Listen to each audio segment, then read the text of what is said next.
नमस्कार दोस्तों, आज के हमारे इस वीडियो में हम आपके लिए जन्माष्टमी पर्व की पावन कथा लेकर आए हैं। द्वापर युग में पृथ्वी पर लगातार पाप और राक्षसों का अत्याचार बढ़ने लगा। तब पृथ्वी गाय का रूप धरकर ब्रह्मा जी के पास गई। तब ब्रह्मा जी ने सभी देवताओं के साथ पृथ्वी की व्यथा सुनी और सभी मिलकर भगवान विष्णु के पास गए, जहां ब्रह्मदेव भगवान विष्णु से बोले, हे नारायण, अब समय आ गया है जब आपको पृथ्वी पर 8वें अवतार के रूप में अवतरित होना ही होगा। आपने सही कहा ब्रह्मदेव, मैं पृथ्वी के उद्धार हेतु ब्रज में कंस की बहन देवकी के गर्भ से जन्म लूंगा। तब सभी देवता ब्रज में आकर नंद यशोदा तथा गोपियों के रूप में अवतरित हुए। कुछ समय बाद मथुरा के राजा उग्रसेन का पुत्र, जो बहुत अत्याचारी स्वभाव का था, उसने उग्रसेन को कारागृह में डाल दिया और मथुरा नगरी में राज करने लगा। सिपाहियों, पिताजी महाराज को कारागृह में बंदी बना दो। आज से इस मथुरा नगरी पर मेरा राज होगा। आशीर्वाद दीजिए पिताजी। कंस, देखना एक दिन तेरे पाप का घड़ा जरूर भरेगा, जरूर भरेगा। वहीं दूसरी ओर उग्रसेन के छोटे भाई देवक की पुत्री देवकी की शादी की तैयारियां चल रही थीं। महाराज वासुदेव, मैं अपनी बहन देवकी से बहुत ही स्नेह करता हूँ, इसीलिए मैं अपने रथ पर आपको लेकर चलूंगा। कंस देवकी और वासुदेव को छोड़ने चलता है। तभी रास्ते में तेज गर्जना के साथ आकाशवाणी हुई। हे कंस, जिस देवकी को तू बहुत स्नेह से अपने साथ लेकर जा रहा है, इसके गर्भ से जन्मा 8वां पुत्र तेरा काल बनकर तेरा वध करेगा। नहीं नहीं नहीं नहीं, ऐसा नहीं हो सकता। देवकी का पुत्र मेरा काल बनेगा? नहीं नहीं, ऐसा नहीं हो सकता। यदि ऐसा है तो मैं वासुदेव का ही वध कर देता हूँ, फिर तो मुझे कोई डर नहीं रहेगा।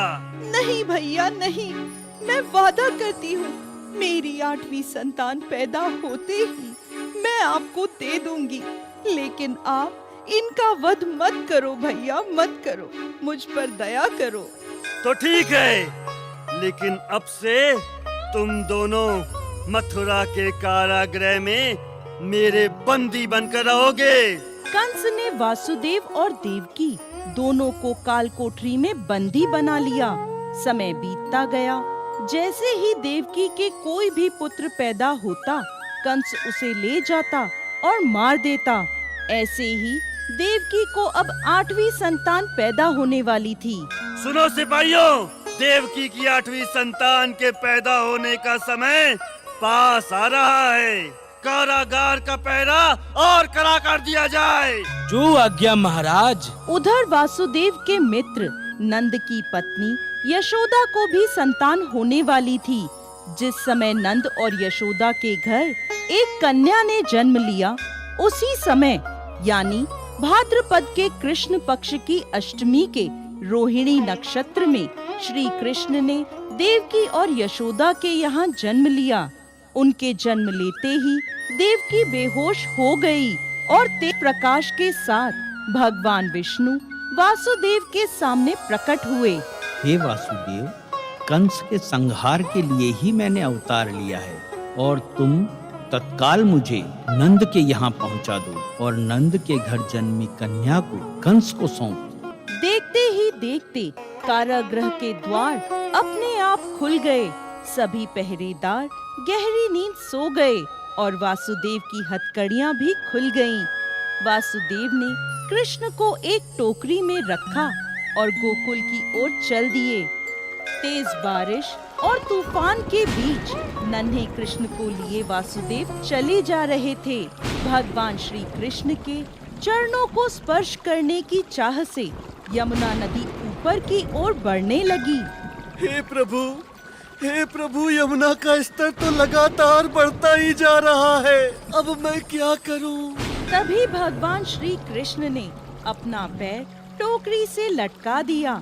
यमुना जी भगवान के चरण छूने के बाद वापस घटने लगी। अब वासुदेव नंद के घर पहुंच जाते हैं। मित्र नंद, मैं अपने इस बालक को तुम्हें सौंप रहा हूँ। ये बालक कंस का काल है और यही बड़ा होकर मथुरा वासियों को कंस के अत्याचारों से मुक्ति दिलाएगा।